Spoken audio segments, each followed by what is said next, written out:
oportunidad de captar estos teléfonos en su pantalla. Qué bueno que nos acompaña. Monseñor, señor obispo, agradezco mucho que nos abra las puertas de su residencia. ¿Cómo le ha ido? Bienvenido a su casa. Un saludo a todo ahorita lo que están escuchando.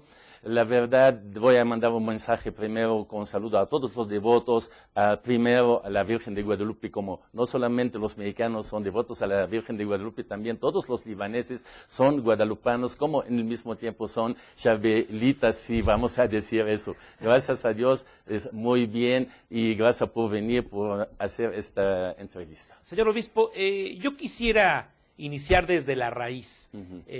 Tenemos que pinchar por hueso en esta charla. Líbano, un país muy alejado de nuestro México. Los árabes siempre han tenido una gran relación con nosotros, una relación, yo diría, hasta milenaria, pero ubíquenos, ¿dónde está el Líbano?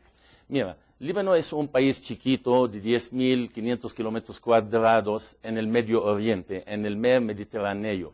Tenemos como frontera de un lado Siria y del otro lado es Israel y el mar Mediterráneo. Es un país de 3,5 millones de habitantes y son casi mitad cristianos, católicos y también ortodoxos, y la otra mitad son musulmanes entre sunitas, chiitas y también drusos. Es un país, la verdad, un país muy devoto, muy religioso, especialmente a los cristianos, a los maonitas especialmente, como yo soy un obispo maonita nombrado por su santidad de feliz memoria, el Papa Juan Pablo II, en el año 2003 para ser obispo a todos los libaneses maonitas aquí en la República Mexicana, en Centroamérica y Venezuela.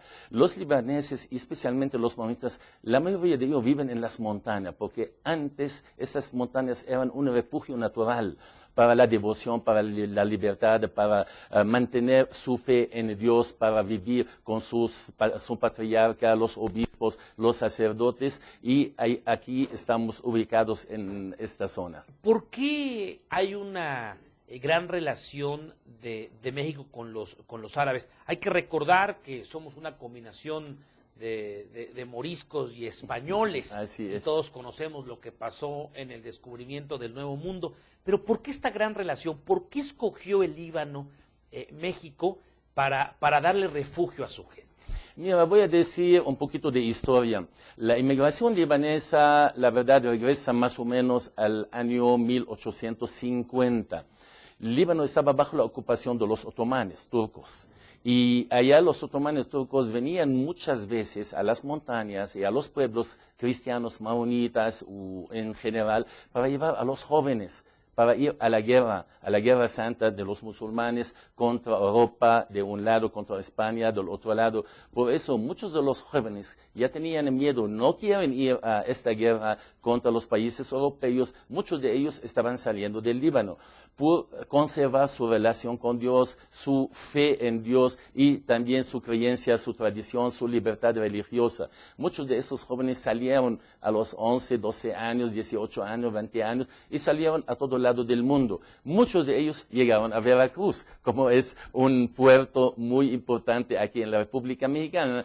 Para ellos se van a América. ¿Dónde está América? ¿Dónde llegan? Es América para ellos. Y venían a Estados Unidos, llegaban a veces a Australia, a Brasil, a Veracruz, y se quedan en los países donde lo reciben. Y se mezclan bonito en el pueblo libanés, especialmente el pueblo maronita, como entran a un país católico, se sienten que están en su casa, claro, tienen protección. Y además las tradiciones son similares. Así es, las tradiciones son similares y tienen esta devoción.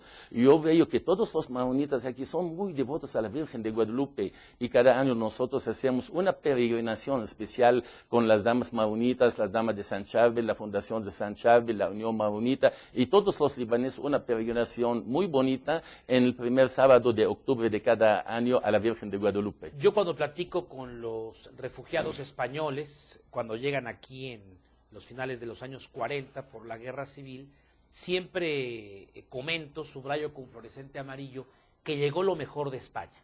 Eran literatos, eran profesores de escuelas primarias, eran periodistas, eran también escritores. ¿Qué tipo de gente, le pregunto, obispo Saad, qué tipo de gente llegó a a nuestro país en esta migración libanesa.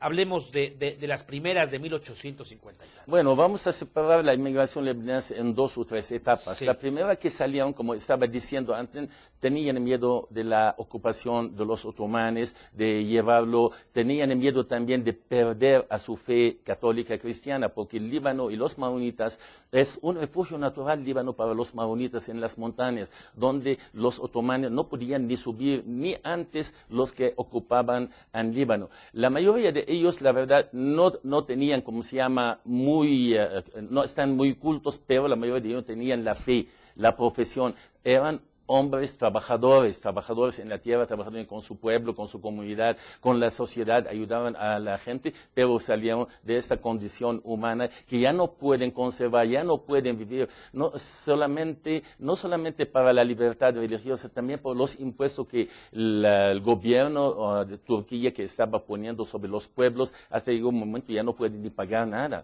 Por eso estaban saliendo para buscar mejor vida, mejor situación familiar, para apoyar a su familia, a su comunidad.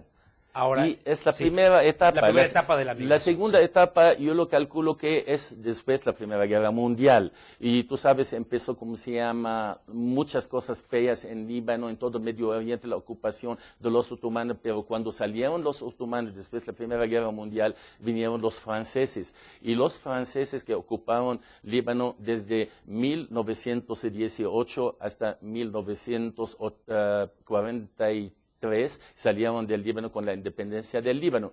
Muchos de ellos ya son más cultos, abrieron más escuelas, como se llama, franceses en Líbano, estaban muy cultos. Muchos de ellos empezaron a buscar una nueva visión en el mundo, una buena situación, y ya salieron muchos lugares. Es la segunda.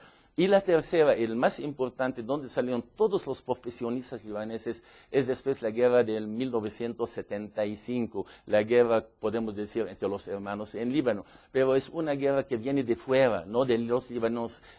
La presencia de los palestinos en Líbano afectó mucho a los libaneses. La presencia también, o la presión económica, la presión de Israel, la presión de Siria, y dejaron a muchos de ellos de salir del Líbano. Eran gente muy culta, profesionistas, profesores, doctores, abogados y todo tipo de estos, y salieron a todo el mundo, y muchos de ellos vinieron también aquí a México. ¿Cuál es la condición del Líbano en este momento? Ya nos hablaba Siria, Israel, sabemos lo que está pasando con este conflicto también ya antaño con Palestina en la Franja de Gaza. ¿Cuál es la situación actual del mundo libanés? Mira, tú sabes, Líbano es un país chiquito. Y todos los vecinos quieren entrar a este país. Aparte de esto, Líbano es un país abierto a todo el mundo. Es el Suiza, como lo llamaba Suiza del Medio Oriente. Sí. El contexto financiero, cultural en Líbano era más alto que en Siria, que en Israel. Muchos inmigrantes que estaban en el mundo estaban apoyando al Líbano y a sus familiares que estaban en Líbano. La situación actual es una situación muy buena, muy tranquila. Ya después de una guerra de tantos años en Líbano, casi 15 años, del 75 a 1990, es una guerra de los extranjeros sobre el territorio del Líbano. Por eso, cuando ya hubo paz, hubo un acuerdo entre todas las fracciones religiosas, si vamos a decir, porque era casi una guerra religiosa entre las comunidades religiosas en Líbano, y ya está otra visión. La ciudad de Beirut, que estaba muy destruida durante unos 5 años, ya regresó una de las mejores ciudades del mundo. Y apenas en New York Times salió una noticia muy bonita sobre las ciudades más importantes del mundo para visitar. El primer lugar era la ciudad de Beirut. Interesante. Sí. Vamos a saltarnos todo el Atlántico, llegamos a México. ¿Cuántos mexicanos de origen libanés? Mira, como estaba diciendo, aquí tengo un documento sobre el maonismo, en qué hora llegaron. Los primeros que llegaron, más o menos, como tenemos datos, más o menos en 1875, después 78, y tenemos una comunidad libanesa, más o menos 500,000 de origen libanés o libaneses aquí en México. De esos 500,000, hay 85% son maonitas aquí en México. Y la inmigración libanesa está creciendo mucho aquí aquí en México, en todos los lugares, no solamente en la Ciudad de México, donde hay una concentración muy grande, de todos los niveles. Ya los libaneses no son solamente, como se llama, comerciantes, ya son gente que tienen compañías, fábricas, son profesionistas, son doctores, son licenciados, son de todo tipo de profesionistas. Entonces, de que los 500,000 de origen libanés que viven en México, el 85, casi 90% son maronitas, es decir, son católicos, una religión la cual profesa la mayor parte de los televidentes, que en este momento no siguen o radioescuchas, y el 10% son ortodoxos. Son ortodoxos y de otras religiones.